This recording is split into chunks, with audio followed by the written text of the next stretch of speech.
all right? And I'm sorry, that's the river. And then Jericho is right across from it. Okay, just very close. So the very first stopping point they go to is actually Jericho. And it's not the Jericho River, sorry, that wasn't it. But yes, the very first place they go to is actually Jericho. All right, so the Jordan. Now, this is the Jordan River at flood stage. So you can't just walk across that thing.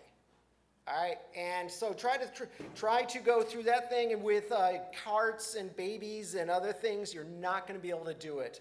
Thus, the first thing we have to deal with is God has to help them get across the Jericho. Okay, so there are 4 men in the Bible that actually part things, part water. First one was Moses. He does the Red Sea.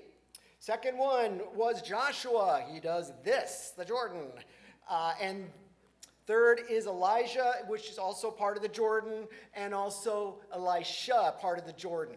Now, what's interesting is that when you're parting the Jordan, this is pretty big. I mean, this is not a huge river. Now, I come from Colorado, so to me, that's a river.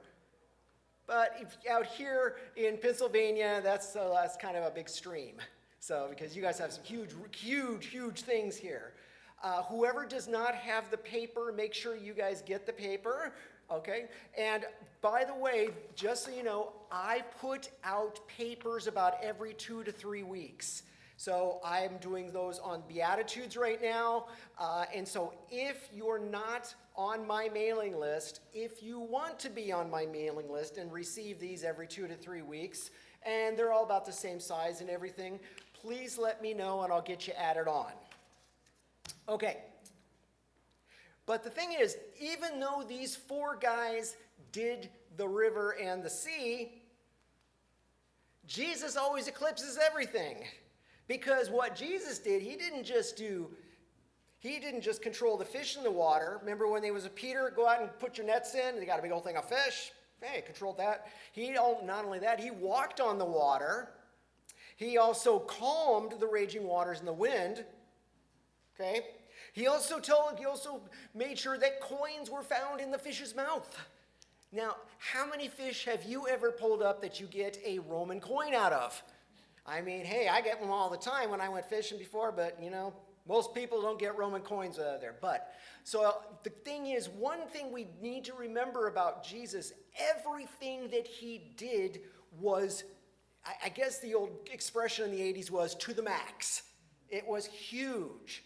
Everything he did. So everybody in the Old Testament who did miracles, who did whatever it was, Jesus is going to come and do way more than that. But again, he did that on purpose because he wanted the people to know he wasn't just a prophet.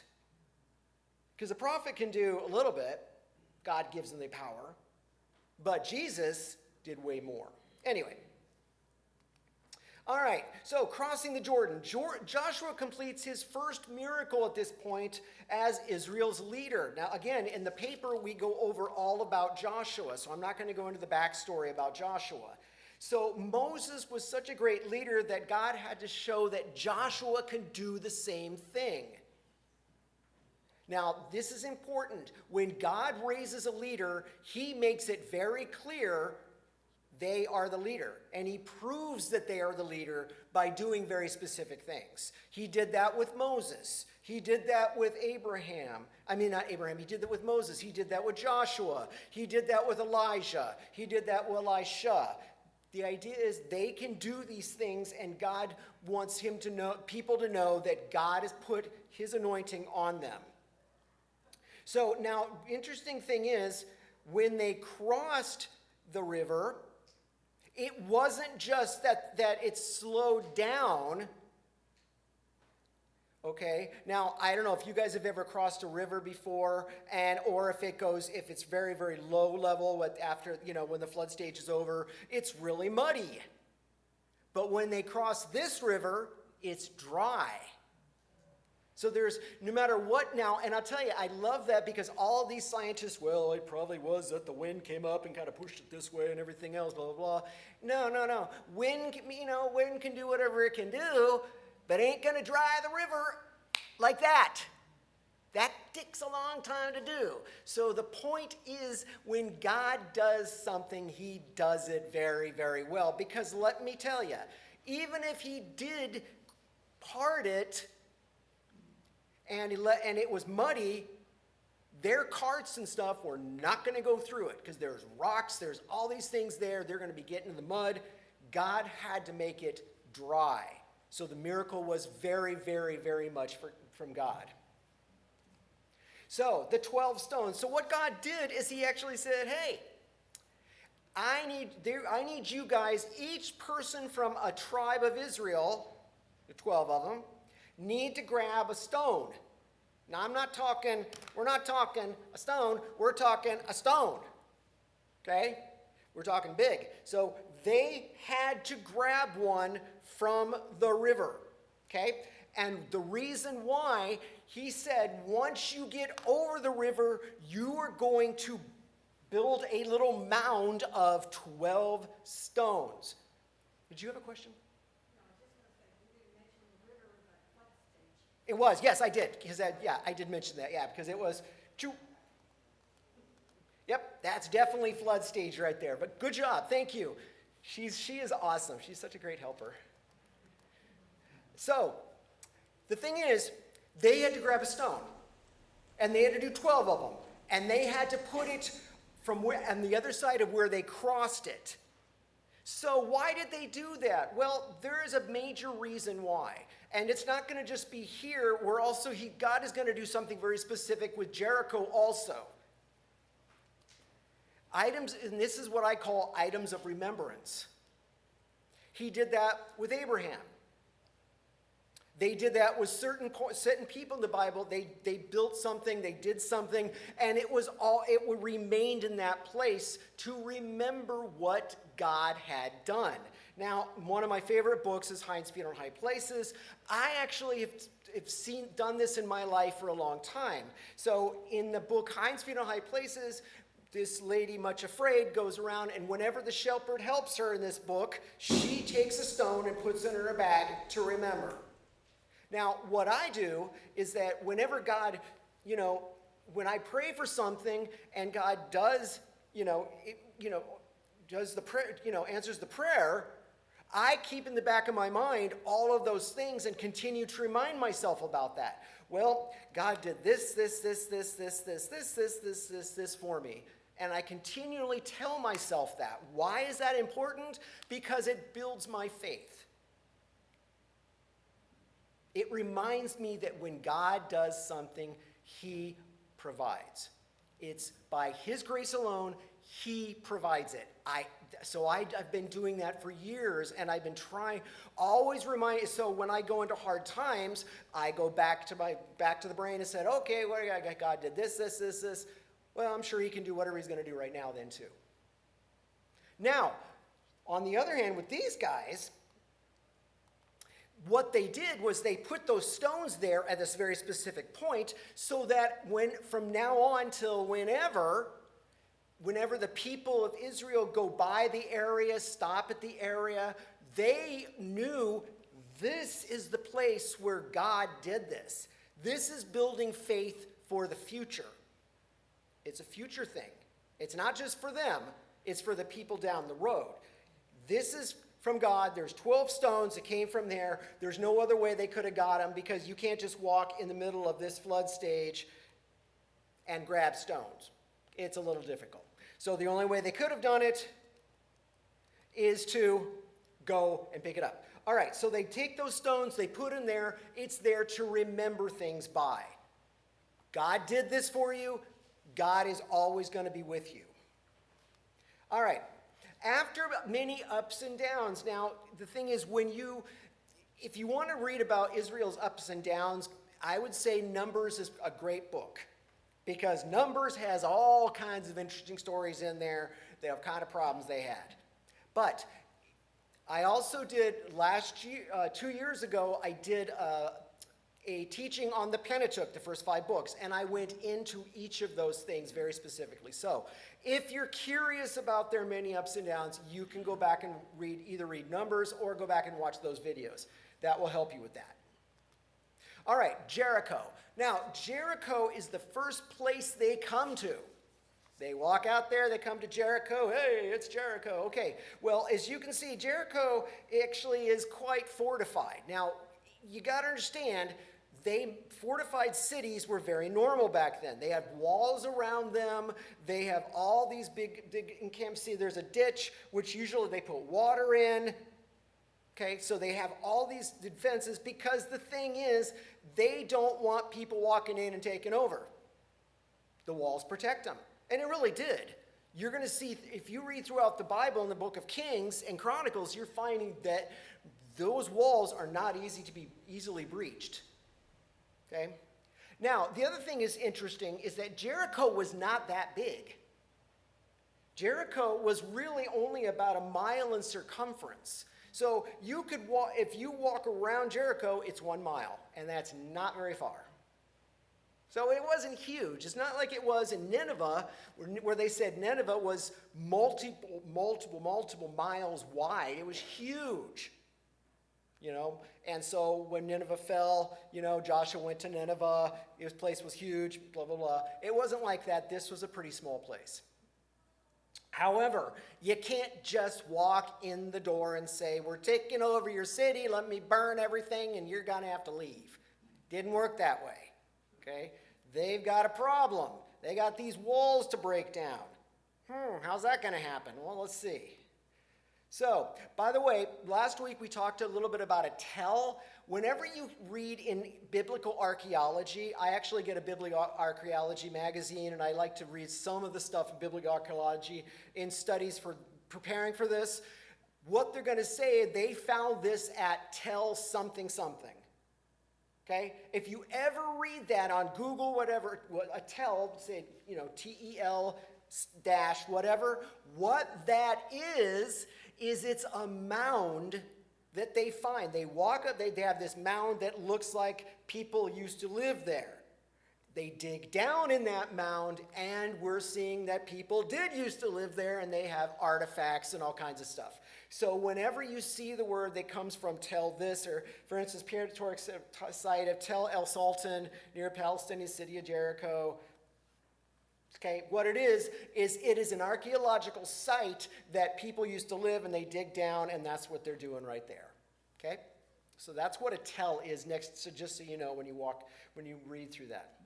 All right, the spies.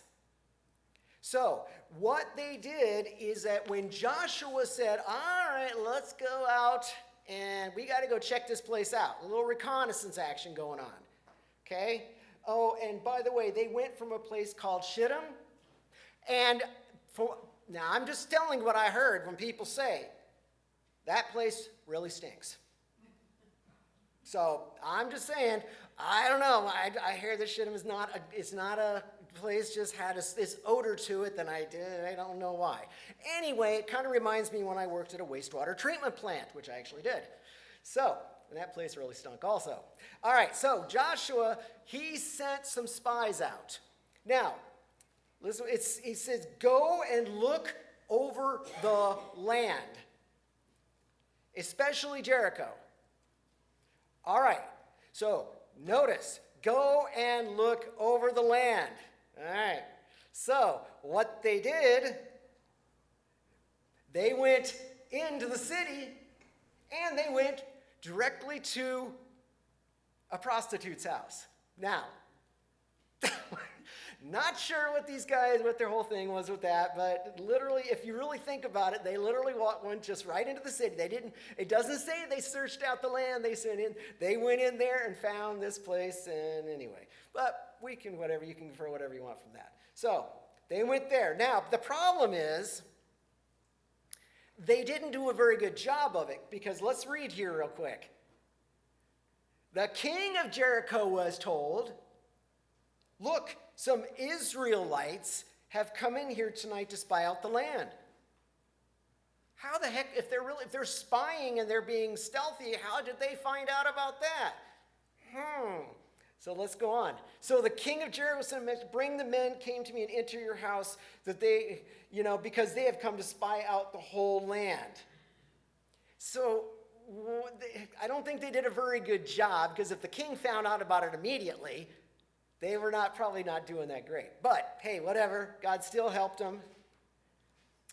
So they went to the Rahab's place, and Rahab said, okay, here's the thing. We've heard about you guys. So it's interesting about this, because remember, you're going to see this happening constantly when Israel was already going into their other cities like Ai and stuff, all have heard about these guys.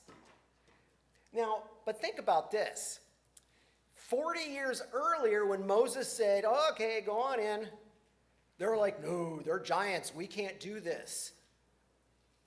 But what they didn't do was they really didn't find out anything.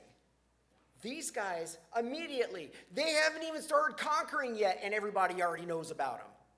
God would have done the exact same thing 40 years earlier with them, putting fear in their hearts, putting this. But unfortunately, they said, no, we don't want to do this.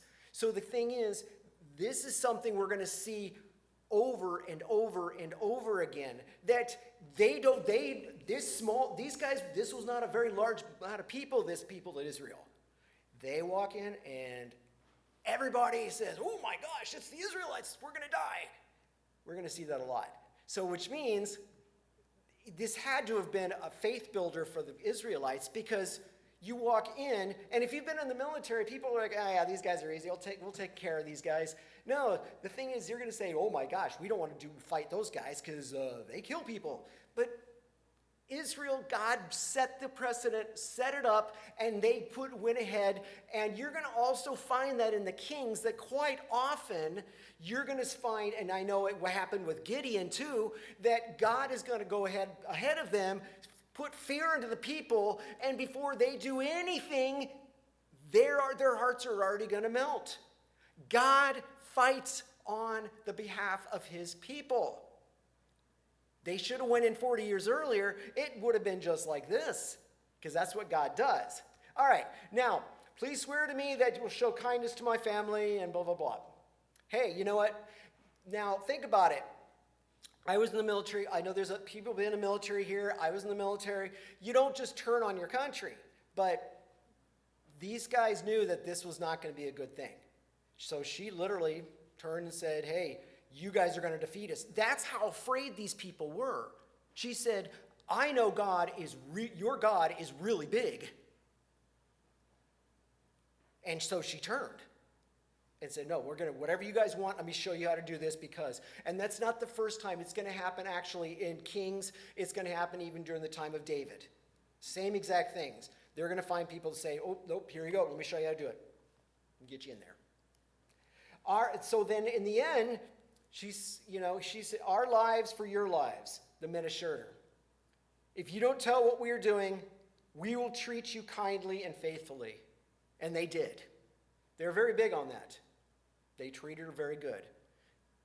Does anybody know something very specific about Rahab? What part of history did Rahab actually do other than this? She's what? Yes, the lineage of Jesus. Absolutely. King David, lineage of Jesus, the genealogy of Judah. Exactly. Very good. Very good. All right. So now we get to the point. So, all right, they're scared. We know what to do in there, blah, blah, blah. And so Joshua now goes out in front, and they meet this guy. This dude, standing there by himself with a sword in his hand. Said, now when Joshua was near Jericho, we looked at him and saw a man standing in front of him with a drawn sword. And then he went and asked the guy, are you for our enemies or for us? It's interesting how he responded. Neither. He was neither for either. This was an angel of God. Now, so he said, but as the commander of the army of the Lord I have come. Joshua fell face down in reverence. What message does my Lord have for his servant? Now, I believe, and a lot of scholars believe, that this was what we call a theophany. we find theophany. For instance, when the three people went to Abraham, that was a theophany, because one of them was God. Theophany is a visible, tangible, or audible manifestation of a deity or human. So you can't prove it. You can't say it for fact. But most likely, whenever they fall face down and worship, an angel's going to say, don't worship me.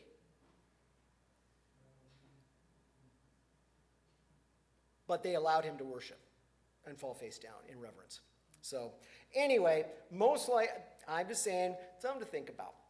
Now, that shouldn't be something that we should be unusual, because what does John 1:1 and John 1:14 say? In the beginning was the Word, and the Word was with God, and the Word was God.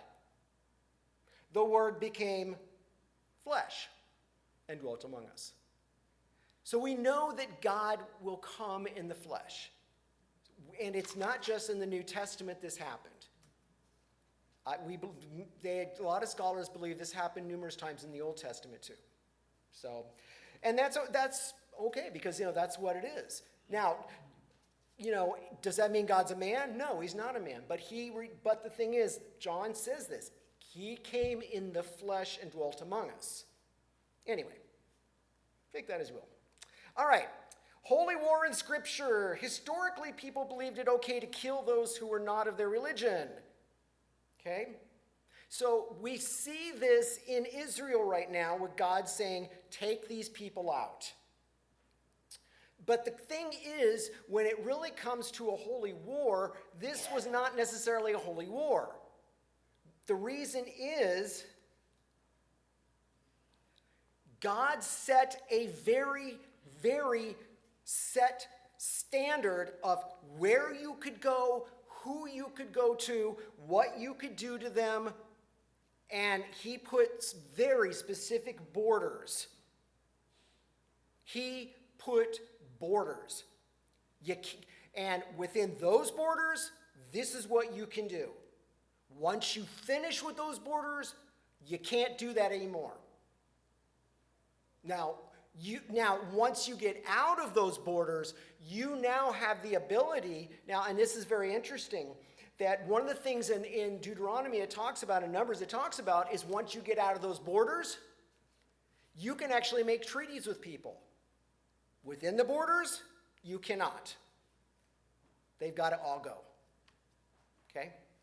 So what that means is that once God set the borders up, this is the people that you can do this. Everybody else outside of it, And remember, before they went into the land, when it came to Moab, Ammon, and Edom, God said, do not even go into their land, leave them alone. Because God was protecting them. Now, if these people attack Israel, which we're going to see what's going to happen in Judges, they're actually going to attack. Well, they're on their own. Because they attacked them. But just know that people like to say, well, because Israel did this a holy war and killed a bunch of people and everything else. Well, no, that's not at all what happened. God said, this is your land, I'm giving it to you. This is what you need to do here. And that's very important, because when we get to Judges, that is going to become a major point in Judges. That if you don't take out these people, there's going to be some problems. And we'll see that later on the next couple weeks. All right. So now, once they get out there and they go into and they see Jericho, it's all there, God said, what I want you to do is this. Take armed men, walk around the city once a day for 6 days. Have the seventh, and then the priest carry the ram's horn in front of the ark. Okay? So the thing is, God said, you need to go out there. Now remember, you think, well, you're going to do this every day for 7 days. It's only 1 mile. It shouldn't have taken them but about 20, 30 minutes to walk around it. So I go out, when I exercise in the morning, I usually try to do go out to the day, do 2 or 3 miles. It takes me about 16, 18 minutes per mile when you're walking fast. So this is not a huge thing to do. However, God wanted them to know you're just going to walk around it. Now, the thing is, you say, well, why didn't God just go and take care of it and do that? The most important thing we need to remember from God is that if he tells you to do something, you just need to do it. Trust in the Lord with all your heart. Lean not on your own understanding. In all your ways acknowledge him, and he will make your pathways straight. They obeyed God. That's the key. It may have been crazy, may have been nuts. Hey, why don't we just do it the first day? God, what's the problem? That's what he tells us to do. Very important to do. Now, what they use is ram's horns. Now, this isn't like, this guy with a saxophone. That's not like this thing. That's not what these things do. These guys did not make music. It was basically a very loud. That's what the ram's horn did. It makes it, you can hear them. You have a very specific thing. It's kind of like a trumpet. Dun, dun, dun, dun. Very specific sound. But they don't make music, and you can't sit and put things in them. You couldn't, we have the Ram's Horn Quartet over here. They're singing it and doing some great jazz. No, it didn't work that way. Okay. Now, the seventh day, march around the city 7 times. Yikes. But that's what he told them to do, which means that's going to take most of the day to do that. All right, when you hear them sound a long blast on the trumpets, have the whole army give a loud shout, then the walls of the city will collapse. Again, whatever God tells you to do and how you want to go this or this way or whatever, you just got to do it. Let him do what he needs to do. The key is he wants you to obey. Okay? You may not understand it because it's going to be the same way with Gideon. It's going to be the same way with Samson. It's going to be the same way with David. It's going to be the same way with a lot of these guys. When you get into the prophets, Elijah and Elisha, it's going to be the same way. God's going to tell them to do something very specific, and if they do it, we're good to go. Okay? So what's going to happen once you do this? The walls will come down. Now that's a pretty big thing. And then everybody can go up and go straight in. They had to kill everyone. They had to kill everyone. Now, I know this is hard for us as Westerners because this kind of goes over against our sensibilities. We say, well, why? Trust me, guys, we will deal with this once we get into Judges, because we're going to find that they didn't always do that. And those people caused a major problem for Israel as time goes on. That's one of the things we're going to see in the first couple weeks of Judges. Okay, they burned the whole city and they burned everything in it.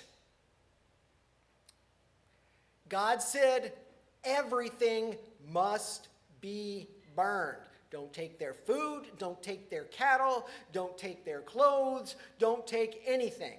Now, granted, I'm going to tell you, that's not the way it's going to be with every city. We're going to see, we get to Ai and those other ones, God's going to say, hey, help yourself. It's all yours. Whatever's in there, you can take. And most of the time, that's what God's going to allow them to do. Because when they go into, they're going to basically defeat the people, then they're going to have a city right there with stuff in it. It's good.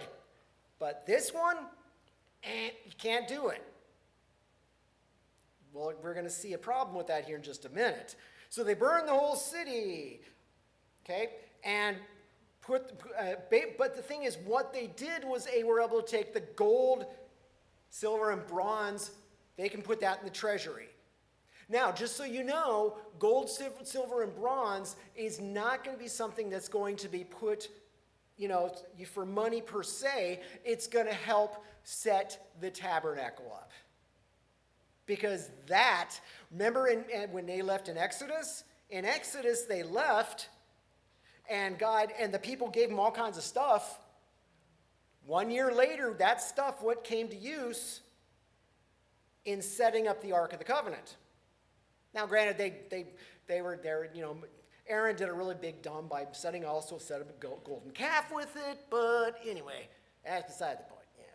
But the thing is, God has them do this for specific purposes, and God uses it for those purposes. All right, Rahab's family made a good choice, spared the family, okay, and like I said, as we talked about, it's very, she is actually in the genealogy of Jesus. Which means God is not a respecter of persons. She was a prostitute, but God used her, saved the city, and now she went and is in the lineage. And what's interesting, we see that very specifically in the Bible. Which means no matter how bad you are, I'm a rotten guy and I did a lot of bad stuff, God is going to love me regardless. It's not what we do, it's who he is. That's the most important. So she actually became the mother of Boaz, making her the great-great-grandmother of King David. Pretty cool. Woohoo! All right, the curse of Jericho. Now, right after they finished with this, Joshua put a curse on the city. Let's talk about that. At that time, to pronounce a solemn oath. Cursed be anyone who undertakes the rebuilding of this city. At the cost of his firstborn son will lay the foundation. At the cost of the youngest, he will set up the gates. Your kids are going to die if you rebuild it. Now you think, well, that's crazy. Why the heck did he do that? Well, why did he set 12 stones over here? Remembrance. You walk by Jericho, you're going, oh, yeah, I remember. My great-great-great-grandfather told me that Jericho was the walls went down in Jericho because God did this for them. You understand? It's a remembrance thing. I truly believe that that's the reason why God did all this, because he wanted to make sure that people remembered what they did.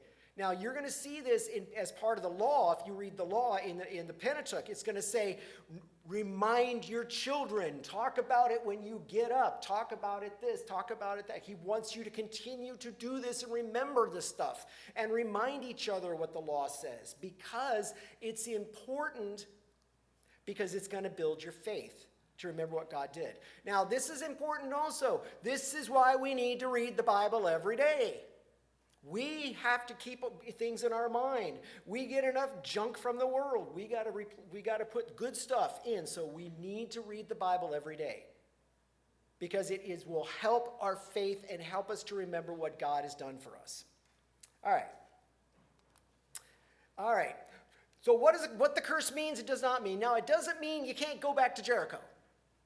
And we see this because in 2 Samuel, David was told, what happened was that the Philistines actually brutalized the people, took them out, shaved all their beards and everything else. Actually, I think it was the Israelites who did that to them. Anyway, and sent them back. So they had no beards. It was basically a shame. They shamed them.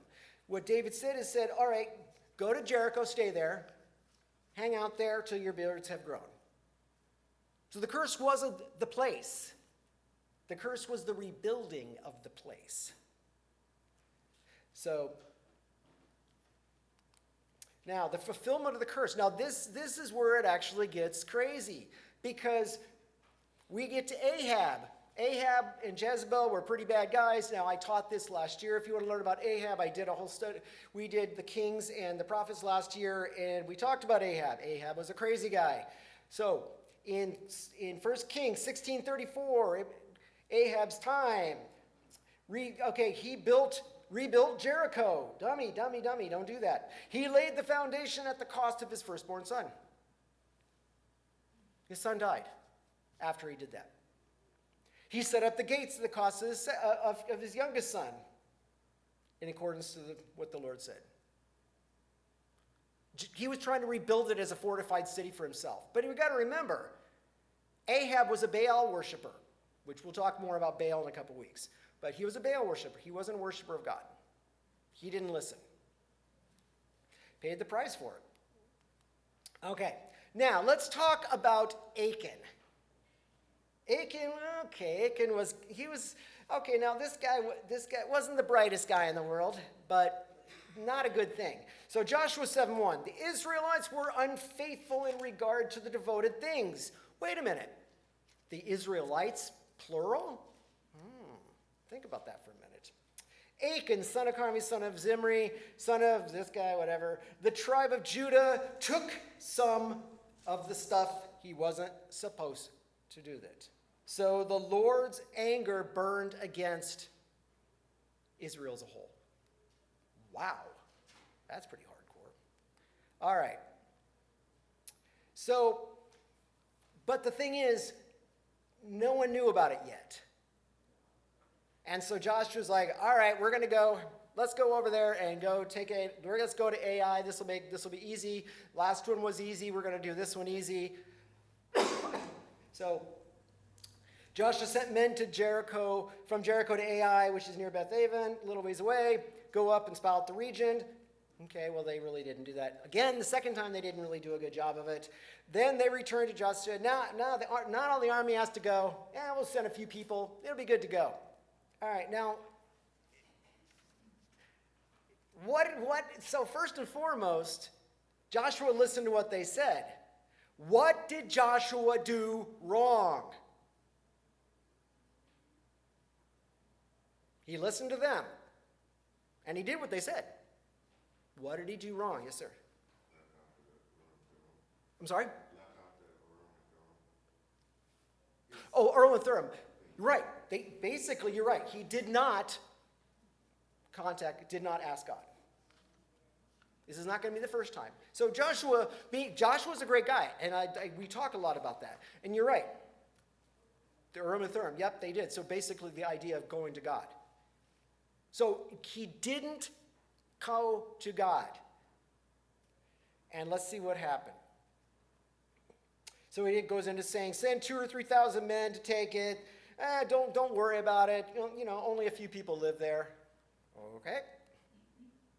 But they were routed by the men of Ai, who killed 36 of them and chased the Israelites from the city gate as far as the stone quarry and cut them down on the slopes. It's like, Joshua, what were you thinking? So now, what Joshua does, and guess who Joshua blames? He doesn't blame Joshua, he blames God. I'll ask Summer, why did you bring these people across the Jordan? That's kind of hardcore. If only we had have been content to stay back there, we would not be the laughing stock of Israel. This is terrible. There's a bit of, Luckily, God is very patient so the Lord said, stand up. What are you doing on your face? Israel has sinned. Now, granted, he doesn't really push it back on Joshua at this point. He kind of said, no, Israel sinned, that's the whole problem. But we will see here in a minute where God told them something very specific to do with Ai next. Because she basically should have looked to them first, to God first. All right. So they have taken devoted things which they have stolen. This is why Israel cannot stand against the enemies. Ouch. The idea, whoever is caught in the devoted things shall be destroyed, God said. So Joshua had them come forward. Then he had Judah come. He had, and using the Urim and Thummim, thank you, Jason, he actually did that. Judah came, then he came, Achan was chosen, then confronts Achan. Now, it's actually a humongous amount of text. I just kind of put it down a little bit. So there's a lot of information. Achan confesses, when I saw the plunder, a beautiful robe from Babylonia. 200 shekels of silver, a bar of gold weighing 50 shekels. I wanted them, I coveted them, and hid in the ground underneath my tent. Now, I want you to think about something. Joshua, these guys didn't have their own tents. They shared the tent with their family. Think about that for a minute. So do you think that anybody else knew about what was going on? So Joshua found the items. Okay, why have you brought trouble, he says. Then all Israel stoned him after they had stoned the rest of them. Basically, they killed him and his family. All of them died. They're in God's in your way. Let's talk about that for a second. We're almost done.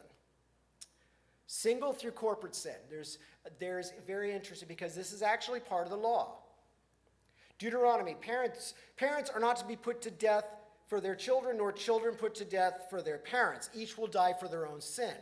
One would think that that's what's going on here. But remember, they share a tent. He buried it under the stuff, and it wasn't just a little bit of stuff. The family most likely knew about it and did nothing.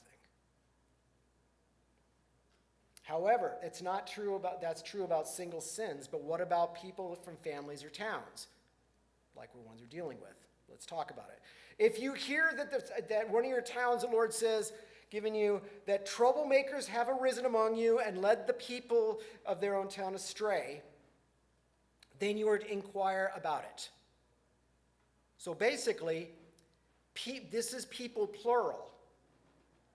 Remember, there's no way in the world that Achan's family did not know.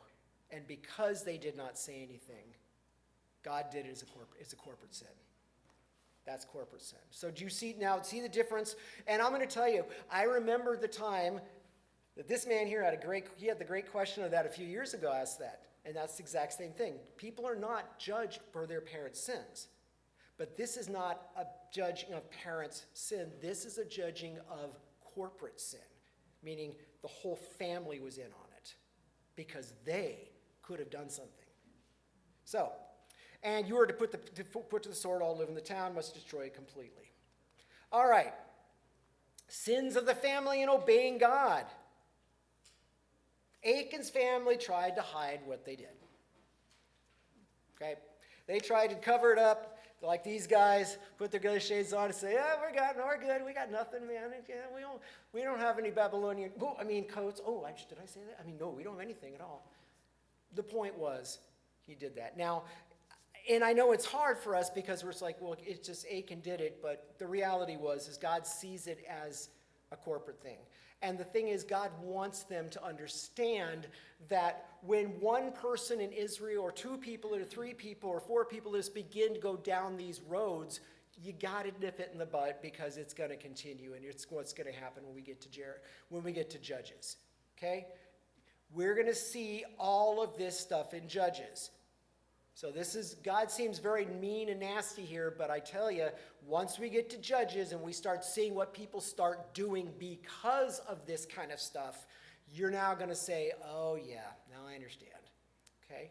Is there any questions regarding this stuff? We're right on time. Oh, 35 minutes, good job. Any questions? Yes, sir.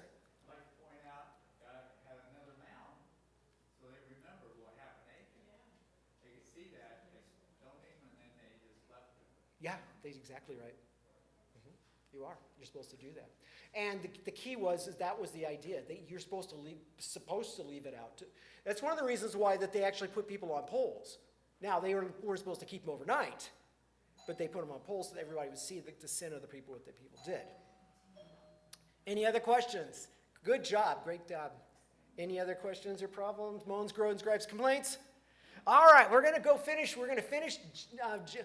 finish Joshua next week, and then we're going to go into Judges. Thank you very much. If you don't have the paper, if you're not on my mailing list, let me know. We can get that to you. Thanks so much.